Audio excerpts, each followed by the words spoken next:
सो देखो नया आईपीओ आ चुका है एंड बहुत ही बढ़िया आईपीओ ये होने वाला है क्योंकि पहले ही दिन देखो आज 8 तारीख को 46 रुपीज़ का यहाँ पे जीएमपी शो कर रहा है आपको और 46 रुपीज़ मतलब 12.74% का जो है यहाँ पे लिस्टिंग गेन शो कर रहे हैं। इसका ओपनिंग डेट होगा 13 तारीख को और 16 तारीख को क्लोज होगा।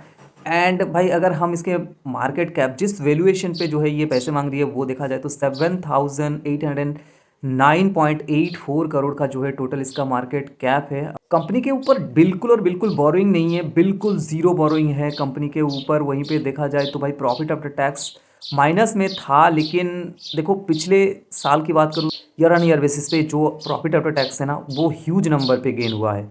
तो ओवरऑल देखा जाए तो कंपनी के ऊपर डेट बिल्कुल नहीं है, अच्छा आईपीओ होने वाला है। तो चलो इसके ऊपर डिटेल दे देता हूँ। सो हम बात कर रहे हैं अमागी या फिर अमेजी हो सकता है, मतलब प्रोनाउंसिएशन में थोड़ा सा इधर उधर हो। तो अमेगी मीडिया लैब्स आईपीओ के बारे में आज डिटेल देने वाला हूँ। सबसे पहले चलो देख लेता हूँ कंपनी का काम क्या है, then IPO detail and then इसका financial detail and finally pros cons बताऊंगा, ठीक है। देखो कंपनी की बात करूँ तो अगर आपने मतलब आप यूट्यूबर हो तो आपको ओबीएस स्टूडियो के बारे में पता रहेगा। तो ओबीएस स्टूडियो उसके ऊपर आप क्या कर सकते हो, लाइव स्ट्रीम कर सकते हो, स्क्रीन रिकॉर्ड कर सकते हो, बहुत सारे काम ऐसे कर सकते हो, है ना। तो ये सेम का सेम वैसा कुछ मतलब ये जो प्लेटफॉर्म है वो ही कराती है। तो यहाँ पे जो है आप क्या कर सकते हो, आप क्लाउड बेस्ड ब्रॉडकास्ट कर सकते हो। अगर ऑल ओवर द वर्ल्ड की मैं बात करूँ तो अबाउट अबाउट 100 जो है कम 100+ कंट्रीज़ में जो है इसके सर्विसेज चलते हैं। एंड बहुत सारे चैनल भी है, कंटेंट 700 कंटेंट ब्रांड्स इसके साथ काम करती है। 2000 चैनल के ऊपर जो है इसके ऊपर ऑलरेडी मतलब बेस्ड मतलब इसके ऊपर स्ट्रीमिंग हो रहा है। तो ये सारे कुछ मतलब काम ये करती है, बेसिकली आपको समझ आ गया। अभी मैं आईपीओ डिटेल की बात करूँ, देखो 13 जनवरी को ओपन होके 16 जनवरी तक चलेगा एंड 343 से 361 रुपीज़ का जो है इसका प्राइस बैंड है। अगर देखा जाए तो भाई 5 रुपये का मतलब एक फेस वैल्यू है शेयर का, और आपको एक लॉट के लिए 41 शेयर्स लेने पड़ेंगे। वहीं पे देखा जाए तो अगर मैं साइज़ की बात करूँ तो 1789 करोड़ का जो है इसका टोटल साइज़ है, ठीक है। वहीं पे देखा जाए तो फ्रेश इशू की बात करूँ 816 करोड़ का फ्रेश इशू, बाकी सारे के सारे ऑफर फॉर सेल होने वाले हैं। अगर इंपॉर्टेंट डेट देखा जाए तो अलॉटमेंट आपको 19 तारीख को मिलेगा एंड 20 तारीख को जो है आपको मिल जाएगा रिफंड एंड 21 तारीख को ये लिस्ट हो जाएगा, ठीक है। और शेयर आपके 20 तारीख को ही मतलब क्रेडिट हो जाएगा आपके जो डीमैट अकाउंट है वहाँ पे, ठीक है। अगर हम बात करें प्रोमोटर होल्डिंग की तो भाई प्रोमोटर होल्डिंग बहुत ज़्यादा कम है, 14% का प्रोमोटर होल्डिंग रहेगा। अगर हम बात करें प्रोमोटर होल्डिंग की तो प्रोमोटर होल्डिंग एकदम कम है, 14% का प्रोमोटर होल्डिंग रहेगा।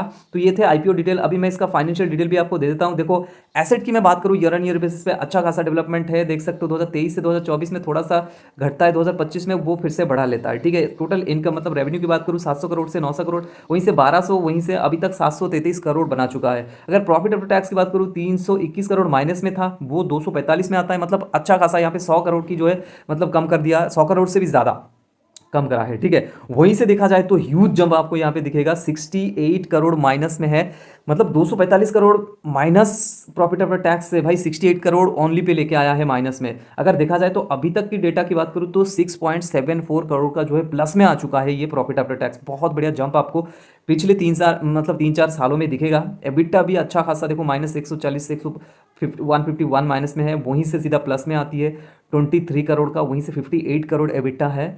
अभी के टाइम में अच्छा खासा ही मतलब development year on year basis पे हो रहा है। नेट वर्थ की बात करूँ तो उसमें भी आपको इजाफा दिखेगा, हालांकि 2023 से 2024 में थोड़ा सा घटा था, ठीक है। उसके बाद सरप्लस की मैं बात करूँ तो देखो 372 करोड़ से 379 करोड़ पे पहुंच जाती है। थोड़ा बहुत यहाँ पे मतलब सरप्लस माइनस में और ज़्यादा चला जाता है, उसके बाद सीधा प्लस में आती है। 227 करोड़ सरप्लस था, अभी पिछले क्वार्टर में जो है 25 करोड़ माइनस में फिर से चला गया, ठीक है। अगर बोरोइंग की बात करूँ तो बोरोइंग बिल्कुल नील है, बोरोइंग है ही नहीं, ठीक है। और अगर मैं और कुछ चीज़ें बात करूँ तो RONW और उसके बाद प्रॉफिट मार्जिन, एबिटा मार्जिन, ये सारे के सारे चीज़ें इतना अच्छा नहीं है, अच्छा ही नहीं है, ठीक है, माइनस में है। और प्रॉफिट टू बुक वैल्यू मतलब 14 टाइम है, जो कि बहुत ज़्यादा हो जाती है। और ईपीएस भी अच्छा नहीं है, पी भी अच्छा नहीं है, प्रोमोटर होल्डिंग भी अच्छा नहीं है, ठीक है। तो ओवरऑल देखा जाए तो इस कंपनी के ऊपर मैं अगर बात करूँ तो ये वाला जो कंपनी है इतना मतलब इतना क्या है, ये कंपनी का कुछ भी ठीक नहीं है। अगर यहाँ पे हमको जो 12% का लिस्टिंग गेन शो कर रहा है वो अगर शो करती है, 15% का लिस्टिंग गेन शो करती है, तो हम यहाँ पे लिस्टिंग गेन के लिए अप्लाई करेंगे, बाकी नहीं तो हम यहाँ पे अप्लाई नहीं करने वाले। क्योंकि एक ही चीज़ जो है हमें प्लस शो करती है वो ये है कि इस कंपनी के ऊपर डेट नहीं है, कंपनी बोरो नहीं करी है। तो कंपनी अगर बोरो नहीं करी तो इसका मतलब ये तो नहीं कि मतलब कंपनी आगे आने वाले दिनों में प्रॉफिट देगा ही देगा, हाँ, लेकिन अगर आप शेयर खरीद के रखते हो लॉन्ग टाइम के लिए तो आपको प्रॉफिट दे सकता है, क्योंकि बोरोइंग नहीं है, फ्री कैश फ्लो भी है थोड़ा बहुत, तो उस केस में बढ़ने की चांसेस है, लेकिन बहुत स्लो बढ़ेगा, ठीक है। तो अभी के लिए तो नहीं, जब ये लिस्ट होगा ना उसके बाद आपको मतलब लॉन्ग होल्ड तो बिल्कुल नहीं करना है। अगर प्रॉफिट, अगर लिस्टिंग गेन शो करती है मतलब 15 से 20% के अंदर, तभी हम अप्लाई करेंगे, नहीं तो नहीं करेंगे। देखो भारत कोकिंग कोल का आईपीओ आ चुका है। आईपीओ भाई बहुत ही जल्दी स्टार्ट हो रहा है 9 तारीख से। उसके ऊपर डिटेल वीडियो यहाँ पे क्लिक करके देख सकते हो। अगर आपको HNI कैटेगरी में अप्लाई करना है तो ये वाला वीडियो देख सकते हो। कोई क्वेरीज हो इंस्टाग्राम पे पूछो, उसका लिंक डिस्क्रिप्शन में। Thank you very much, signing out.